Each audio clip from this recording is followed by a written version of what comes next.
I was such a fraud. Please don't forget to like, share, subscribe, leave your comments. I appreciate so much your super thanks. Yes, it took how many people to dress Meghan Markle in that awful red gown? And that's, even then, she looked like that. I've always been saying, no matter what, Meghan Markle looks cheap, ill-fitted. I've never seen a person who pays so much to look so bad.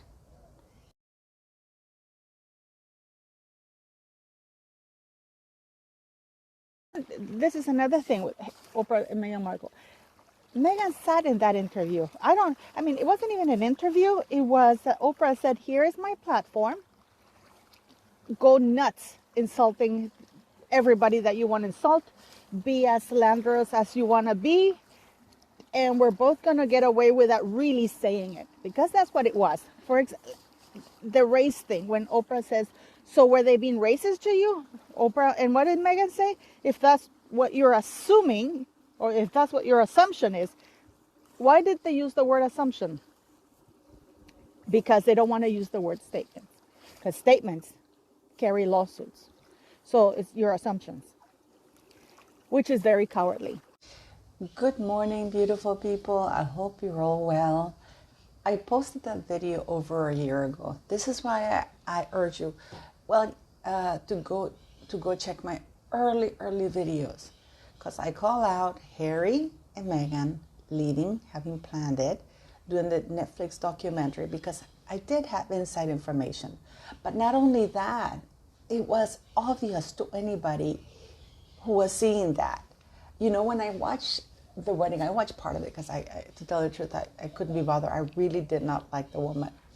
I did not trust her at all. It's just that she, even in her wedding day, even the veil couldn't hide her skankiness. And the reason why I say skank is because, please, I've done the definition of skank. It's a certain type of behavior and look.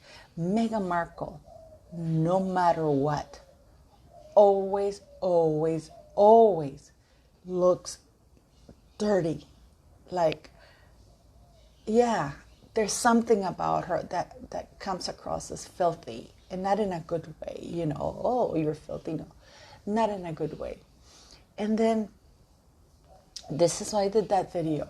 And if you go there, I am telling you there that the reason why Oprah, because this was all planned, Oprah and Meghan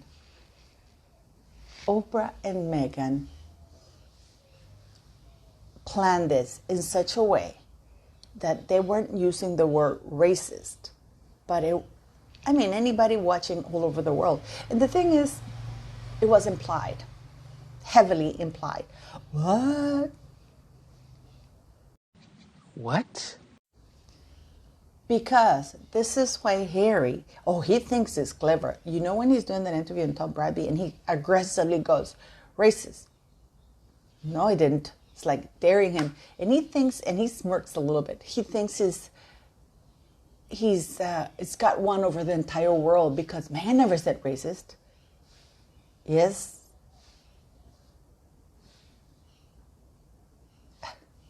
Nobody called assault what Will Smith did to Chris Rock, but that's what it was. Even Jack Royston, the person who's there, is calling it out. There's no such thing as unconscious bias. You're biased, period, and you know that you're biased. Clearly, Harry doesn't understand that. Or unconscious bias. It's like saying unconscious abusive. That Meghan is not aware she's being abusive. You know, she didn't mean to. I'm sick. You know, that whole book is about Harry saying Meghan didn't mean to. Meghan wasn't aware. This is that 36-year-old woman who's been around the block, well-traveled. So this is why I posted, I'm including that little tip of that video, when I said that the reason why everything is supposition, if that's what you want to call it, blah, blah, blah, because Oprah and Meghan, first they wanted to avoid a lawsuit because they didn't come right and say it, but it was heavily implied. Now, we just went through Amber Heard and Johnny Depp. That even though she didn't say Johnny Depp's name, it was implied. Anybody reading that article would know that it was about Johnny Depp, which is exactly the same thing that Meghan and Oprah did. And I mean, Meghan took it a step further. And now Harry comes to Tom Bradby and says, oh no, all interracial couples wonder one way, either publicly or secretly. But that's another bias. But no, they weren't being racist. And of course, the reason why they love Lady Susan Hussey is because of how Prince William was criticized about how she was dealt with. And I agree with, I don't agree with Harry because of course he's jumping on the bit of that. I've always, and you know that I did not agree what it was done with Lady Susan Hussey. There was no investigation. There was nothing. It was just we're going to dump her ass. That's what it was. So because Prince William disagreed with Lady Susan Hussey, then he says he loves Susan Hussey. And the thing is that Harry feels he's black now because he feels entitled to criticize other white people for what he perceives as racism because he married Meghan Markle, who is a white woman of biracial heritage who's lived most of her life white, had never heard the N-word, by her own words, has never experienced racism in the United States. Ay, Dios mío, mi lindo. Este mundo está loco, loco, loco, loco. You know what I mean? Right, City? ¿Verdad, titita? Este mundo está loco, mi amor. So, this is now Harry thinking he has one up on the world. You can't sue me. You can't say anything because Meghan didn't call them racist. But it was implied. And that's the lawsuit for defamation is when it's implied, is by implication or by outright calling somebody. And they said that there was somebody to the point that the very next day they had to issue a statement. They had Oprah issue a statement said, oh, but it wasn't, if the comments were harmless, why have to explain the very next day that it wasn't the Queen nor Prince Philip who said those comments? Why not use Oprah to say that same day in the same breath when Oprah said that Harry wants to stress that it wasn't the Queen or Prince Philip who said those comments? Why not say and take that opportunity to say the same thing that he just said now? That the comments were not racist, that they were innocent. They were just people curious, wondering what the kid was going to look like. Why didn't he use that moment when he called Oprah and said, Oprah, if you get a chance, make sure that you tell people, clarify that it wasn't the Queen nor Prince Philip who said it. Why not say there, the comments were not racist? It was just curious. No, they let it stood. They took an award for fighting institutional racism. Their mockumentary had a whole chapter dedicated to racism. Doria Raglan said it in the mockumentary. This is about race. I'm going to use one of my dirty socks. You should have had the black conversation with Meghan. I'm a bad mother. You should have been around, woman. Never mind have the conversation. You should have been around. You're claiming being a good parent now when you were a ghost parent. Talk about, the ghost parent. You never took responsibility for your daughter, money-wise, emotionally-wise, because what kind of a mother does not prepare her child with such a high topic? So I wonder if Doria suffered racism, because if you suffer racism and you have a child, you prepare that child. Let me tell you a little story. I'm sorry, I'm drifting a little bit here. When I had never, I'm going to do a Meghan here. I had never experienced racism until I was, when was that? I think I was 22, and I was in California, and I was in California, and a black person called me a spick and told me to go mow the lawn. That's what we wetbacks, this is years ago, clearly I'm 54. That's what we wetbacks were good for. So I didn't know what a spick was. I never heard that term ever in Canada or anywhere else. I'd never been called a wetback. And I actually laughed when I found out what a wetback was, because it's somebody crossing the river, apparently. Yeah, that's when the first time, and at the time I didn't think they were racial slurs. I just thought they were being nasty. Now they're considered racial slurs. But back then I just thought, oh, fucking asshole, And I called him something back. Clearly, I'm not a girl to let myself be. I didn't know what it was, but I know it didn't sound right. And I said something back to him, So yeah, that's the first time. And then I encountered sexism because the jobs I did were supposed to be for older men. And I used to dress nicely. I was younger, and, so people thought I was the secretary or the woman getting the coffee, and then they realized I was the boss. It was a bit of a shock. So I found a lot of sexism. And then I found racism again in Norway with my son. So, and it wasn't that pleasant,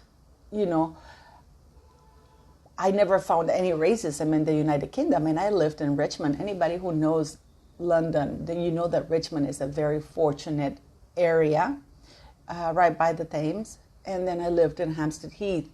I have never, hand on heart, encountered racism in the United Kingdom. And neither did my son. In fact, he was admitted into Orleans Infant School rather quickly. He bypassed the list very quickly because he was a bit darker, and, Orleans Infant School in Richmond and St. Margaret's area is very white. So they didn't have enough diverse children. I remember when I went and applied for Henrik to go into Orleans Infant School, and my friend said, oh, you're the next door neighbor. She said, oh, you're never going to get him. I have my kids. They've been on waiting list for a year or so. Henrik, I swear to you, I applied.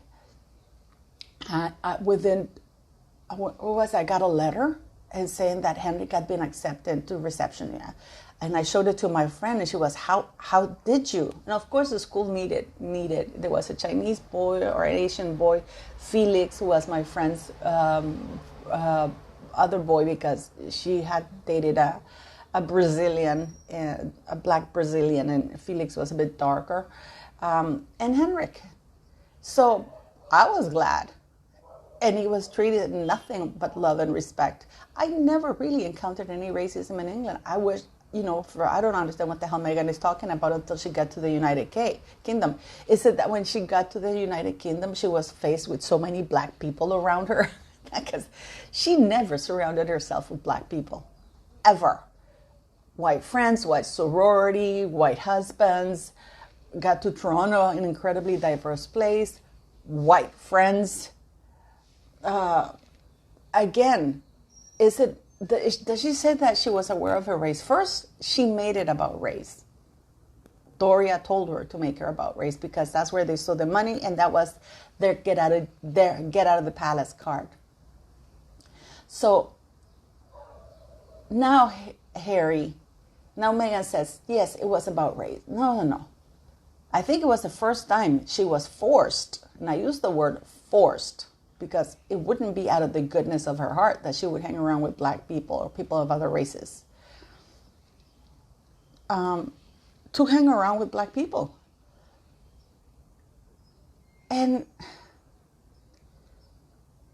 again, I go back to Harry saying my wife didn't say they were racist. And this is why I said in my first clip, and I've been saying this, that they wanted to have deniability.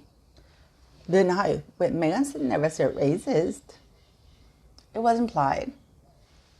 Johnny Depp won a trial because even though his name was not mentioned as the abuser, as Amber Heard tried to get out of saying, well, I I never mentioned his name, but anybody with 2 cents would jump on that. Also, even before the UK press had a chance to print anything, we had the US newspapers, CNN, LA Times, Washington Post, TMZ, People Magazine, because I did a little TikTok and I posted a short about it earlier. Even the Israel Times. So, because they got a hold of the story first by the time the newspapers woke up or whatever, there was a delay. So it was the US papers doing that. And then we had Gail the very next day saying Meghan has the receipts. At the same time, Meghan was told the courts in the United Kingdom that she could not present the text messages nor the emails because for security reasons they get erased every 3 months or something like that. Do you guys remember I did a video about that? Now, there's something very important I want people to understand with this. In the Oprah interview, you accuse members of your family of racism. You don't even, well, of the British press. What? Let's put Harry's claim that he and Meghan Markle didn't say that the royal family were racist, that it was the British press. Enters Vanity Fair, The Times of Israel, Reuters, Los Angeles Times. This one I particularly love, CNN, The Washington Post, Times Magazine, Elle Magazine through her D-list friend Janina Gavankar that Meghan Markle has receipts of the racist remarks. And of course, Gayle King on CBS, who also said that Meghan had the receipts. So Harry, you're a liar. This is being put out in the newspaper as though it is the real text exchange between Harry and Meghan Markle. If Meghan had the real texts, she would have put them out there. Those are not real. Those are reenactment according to Harry's conversation of what Meghan told him. Because he wasn't there. He's narrating according to what Meghan told him when he found her on the floor crying over the bridesmaid dress. So please, people are saying, oh, these are the texts, this is the proof. No, these are reenactment texts based on what Harry says Meghan told him. So please, people, stop spreading that those are the texts because so many people are spreading that out. But yes, I mean, what do you guys think? Meghan Markle is, I said it, and I hate to say it, I told you so. But Oprah and Meghan wanted to have deniability. But that's not enough nowadays. Because it is anybody watching that interview knew what that was about. And Harry should have used the same opportunity when he told Oprah to tell the world that it wasn't the Queen nor Prince Philip, to say at the same time that it was not a racist comment, that it was just curiosity, that all interracial couples wonder about it, and that's it. Did he do that? No. Did he do that? No. And many of you have written me and are angry that I'm going after King Charles. When you go to the States, I think you still do the Pledge of Allegiance in some schools where you swear loyalty, fealty, to the flag, to the country. According to King Charles, loyalty, no, it's not a major thing on his list. The values of loyalty, morality, honesty, dignity, credibility of the monarchy were buried the day along with the Queen when she was buried, because Parliament is allowing this to happen. Nobody is holding Charles accountable, and you need somebody with backbones. Parliament in the times of the Queen, like Churchill times, would have intervened immediately and would have never let the reputation of the monarchy be so badly damaged, would have not allowed for its citizens to be made a target worldwide. Because make no mistake, as a British citizen, whenever you travel abroad, or even in the United Kingdom, any crazy jihadist or of that person who's unhinged from Afghanistan, Iraq, or those places, you are a target. While Harry is walking around with this little Glock, and Meghan the coward is hiding in Montecito, planning how many millions she's going to take away from Harry.